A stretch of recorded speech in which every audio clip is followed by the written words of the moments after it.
Hello everyone and welcome to Knee Jerk Reactions. If this is the first video you're seeing, this is a two-part review where I first give you my unfiltered emotional reaction, then I go away, I watch the film again, I think about it, I listen to other people's reviews, I read your comments, and then I come back with a full review and measure how much my opinion is changed. If you want to see how I first reacted to this film, there's the card up there. Go check it out. I'll wait. So now you know my immediate reaction to Batman Soul of the Dragon. What do I think about it now that I've had time to let it settle? Well, the first thing I found out when researching this and listening to other people's reviews was that this doesn't take place in the 80s, it in fact takes place in the 70s. Oops. You know, for someone who was quite a big Starsky and Hutch fan, the clothes should have been a dead giveaway. Shows you what I know. So we open on a glamorous location where wealthy people are doing what wealthy people do, and we get introduced to Richard Dragon, who is so freaking cute. I know this is not really relevant to anything else, but I love this design. Please use this for all future Richard Dragon appearances. Minus the 70s hair. No. Keep the 70s hair. Anyway, Richard Dragon infiltrates the event and does the usual spy/thief thing of getting past security with an intricate plan, an inexplicable costume change, and a snack to get some important information before a gang of sentient 70s hairstyles come in to stop him. A decent fight breaks out and...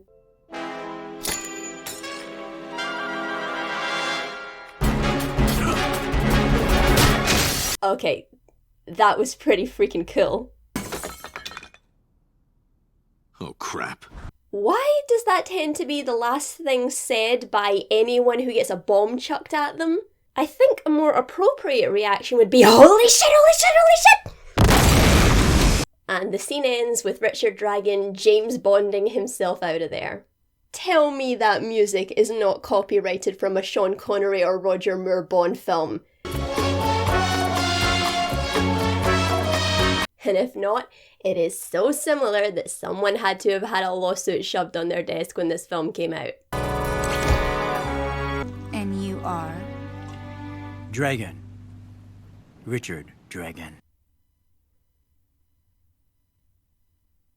I'm just going to reiterate what I said about this being a beat-for-beat parody of old kung fu/spy movies, almost to the point of being not really a parody, more like a recreation. If you took this film and slotted it in with other films in that era, they would be pretty much indistinguishable from each other. The title sequence tells you all you need to know about Batman Soul of the Dragon. And next we are introduced to the bad guy who, in case the look of him, the henchman, and the accomplice named Schlagenfaust didn't tip you off, he locks a prostitute in a viewing room and watches her get killed by snakes while enjoying a live mouse as a snack.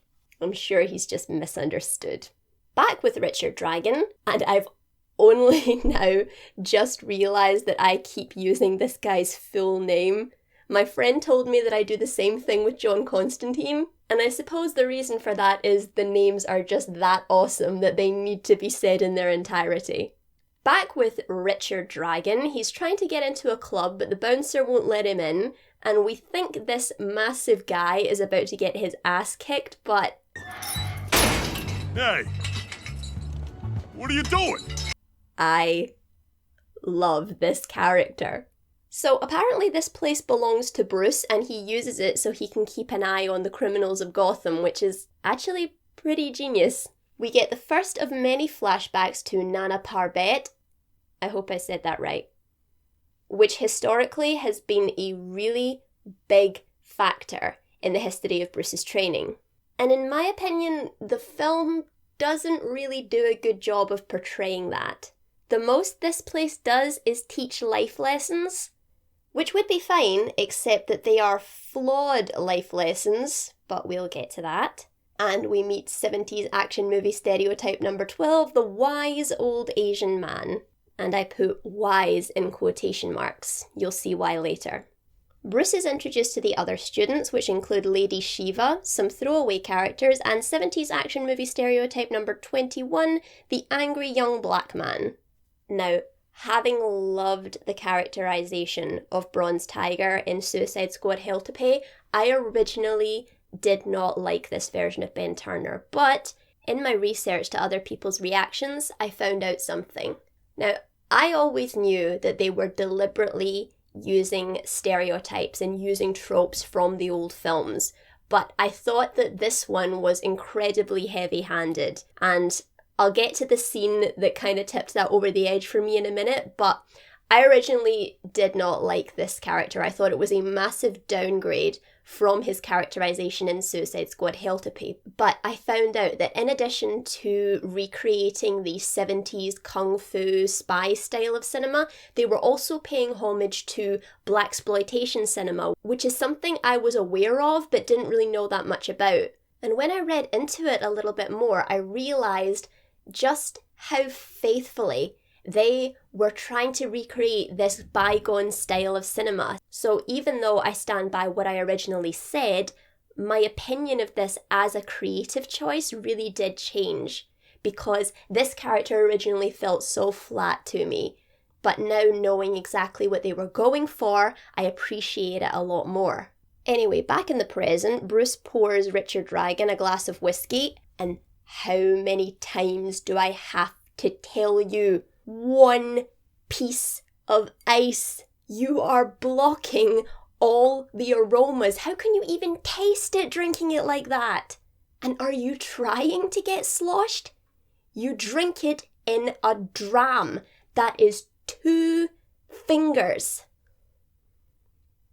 2 man's fingers if you want to be generous. I'm sorry, I know that was kind of ridiculous to be the first thing I genuinely disliked, but call me an alcohol snob. So before we get into any more action, let's indulge in a few more cliches. Those days are over. That's too bad. And that's 2 for the price of 1. Richard tells Bruce that there's someone after the gate. Before some very inconspicuous ninjas break into Bruce's club, we get some decent action and another flashback, which gives us practically the only worthwhile lesson this guy teaches. He tells them to hit the stone until it breaks, but the lesson is it might never break. It may, but is it really worth it to keep pounding away at it, hurting yourself all the while? Sometimes it's better to walk away. But Bruce is a man who is psychologically incapable of walking away. He will keep hammering away at something that will likely never break. Even if you break the rock, there will be pebbles. Break the pebbles, there will be sand. You cannot change that, no matter how much you train. I think this is quite possibly the best metaphor for Bruce's character I have ever seen. Back with the ninjas, Bruce breaks out the Batman suit, and the film makes a very quick yet insightful remark about the costume and how fear is a big part of Bruce's power. So, what was that back there? The mask? The costume? It's a way to keep my lives separate. It's more than that, Bruce. Those guys were scared shit. Let's concentrate on the task at hand. They go to Chinatown to get Shiva, and there is another flashback that displays Shiva's abilities and also highlights why I hate the sensei character. He bestows this sacred sword into the protection of his best student, and Shiva is his best student, fair enough, but... Jade, is there something you'd like to say? No, sensei. Please, we are family here. There are no secrets. And you feel that tenure is more important than my judgment? No. That is why she didn't share her opinion until you explicitly asked her to. You self-important old hypocrite. Look, I know the only wisdom comes in knowing you know nothing. It's good to submit to the authority and greater wisdom of an experienced teacher and all that. And I don't know if you guys have heard of this thing called the Dunning-Kruger effect, which is a study that basically showed that the less smart someone is, the smarter they tend to think they are. Great. But... A good student, but she is always asking questions. Makes my head hurt. Wait, she asked her teacher questions? How dare she? And this isn't a criticism of the writers, because I know they are recreating this old cinema. This is what these characters were genuinely like. And it's all about the more Eastern philosophy of teaching and learning, just submission to a higher authority because they know better. And again, that is good. But it kind of puts me in mind as to when I was working as an English teacher in Japan, and we worked in an English language school. So not only were we trying to get people to speak English, but we were also trying to create a more Western, for lack of a better word, teaching environment, which involves a lot more interaction. If you know a good English or American or European teacher, then we'll usually ask, what is your opinion? What do you think the answer is? And then if you get it wrong, they'll slightly nudge you in the right direction so you can come to the right conclusion on your own, and then I'll teach you valuable skills in order to get the answer on your own the next time. So there were some Japanese students who weren't used to this style of teaching, so when I asked, what do you think? They would all get deer in the headlights looks like, why are you asking me? So once again, this isn't a criticism in any sense, it's just something that specifically annoys me. Because asking questions, how else are you supposed to learn? And yet, in terms of judgment, yet Shiva may have honour and integrity, but it really depends on what those words mean to you, considering she would later make a deal with a man named David Kane in order to give him a baby so he could basically torture her into become the greatest fighter that ever existed. Yeah, lot of honour and integrity there. And I know that's more my comic book bias coming into play, but considering she becomes a mobster in the film, yeah, I'm not putting a lot of stock in your judgment here, Sensei. But again, just depends on what the words honour and integrity mean to you. And this flashback also displays trope number 36, which I like to call the kill you with my pinky cliche. We go back to Shiva, and the other problem I see with this movie is its use of pointless action. We've already seen how skilled Shiva is. And I guess this scene is supposed to portray how ruthless she's become, but the next action scene, literally 3 seconds later, no breathing room whatsoever, should have been what did that. We get a car chase. Heading for the overpass. Really? Not even a courtesy? Pull over, this is the police. Now just start shooting. Okay. Shiva, no! Oh, come on. Okay, I know I'm kind of ribbing on this a little bit, but again, I know what they're going for. I know this is a deliberate, stylized choice, and this chase is genuinely very good. I know they're going for style over realism here.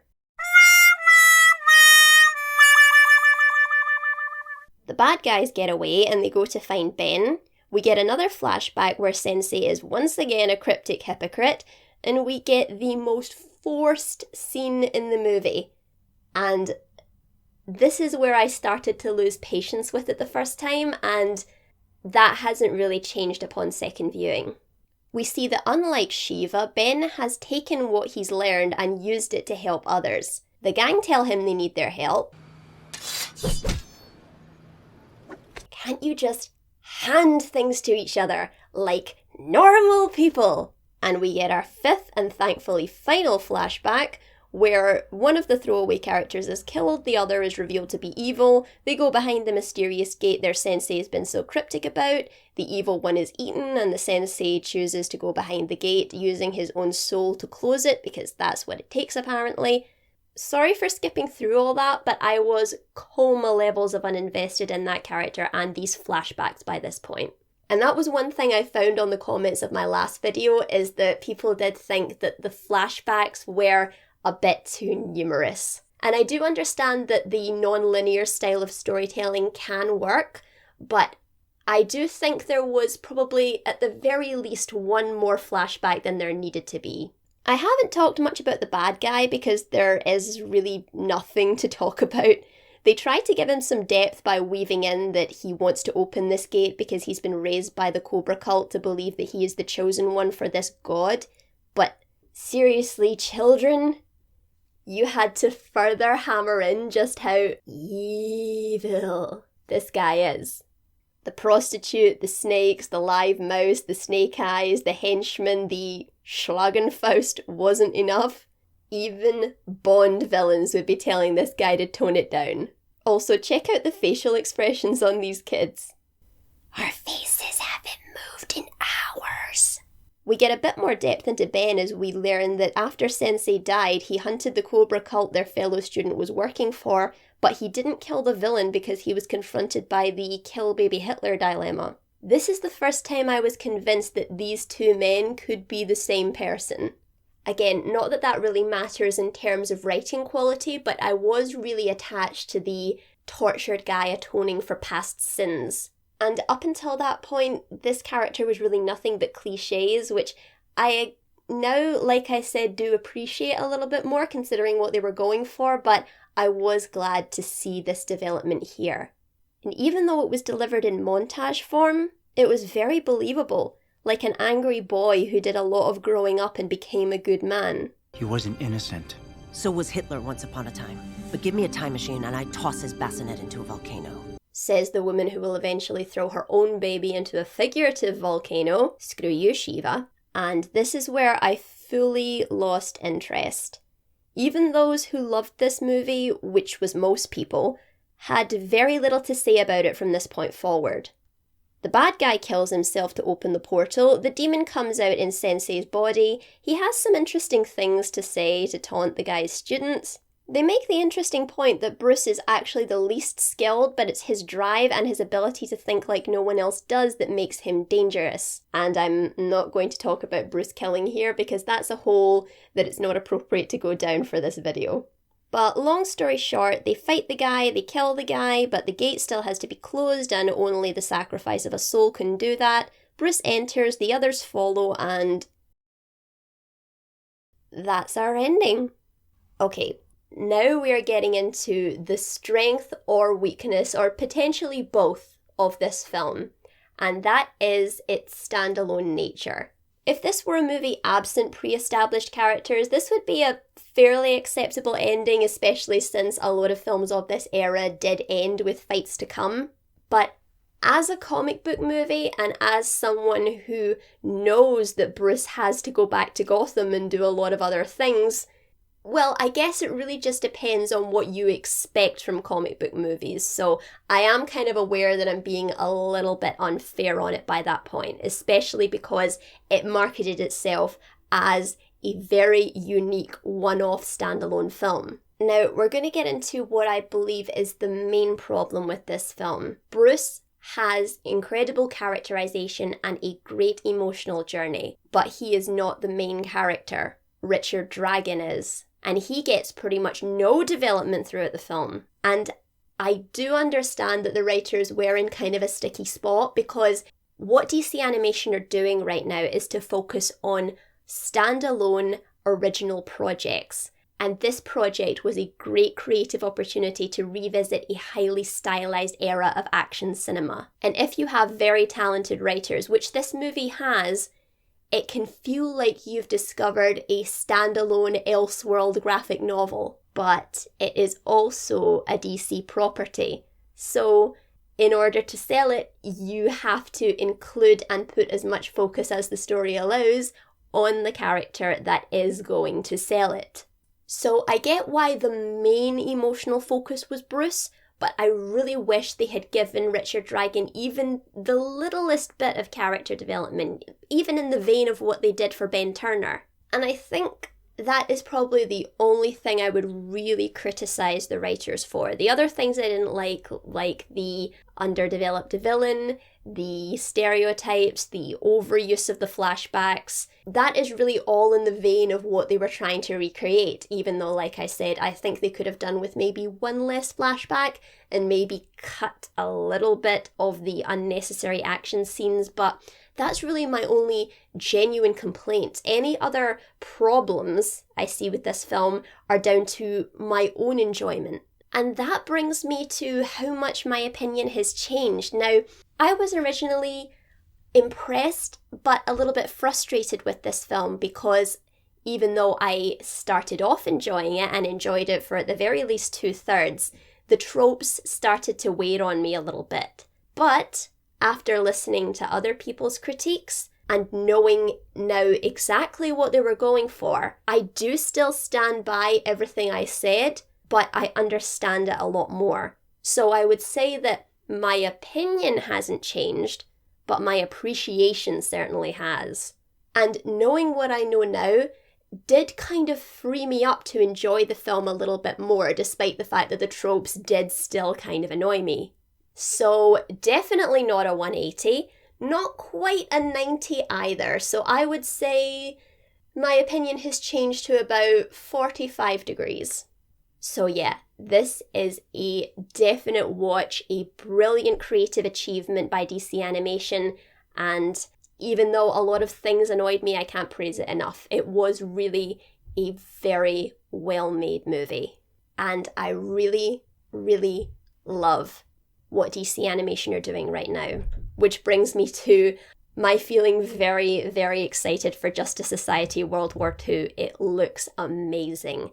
A different animation style, a different story, different design, just different everything. Just put these two films side by side, they are nothing like each other. They are just freeing themselves up to do so much with the characters that are under their creative control. And I'm excited. And even though I have a real fondness for the DCAMU, despite its many, many, many problems, and my serious love for the shared universe aspect of comics, I am incredibly excited for what these films are doing, and I can't wait to see more. And speaking of the DCAMU, if this is the first video of mine you're tuning into, I am currently approaching the end of a series I've been doing where I retrospectively review all of the DCAMU movies, and the next one on my list is...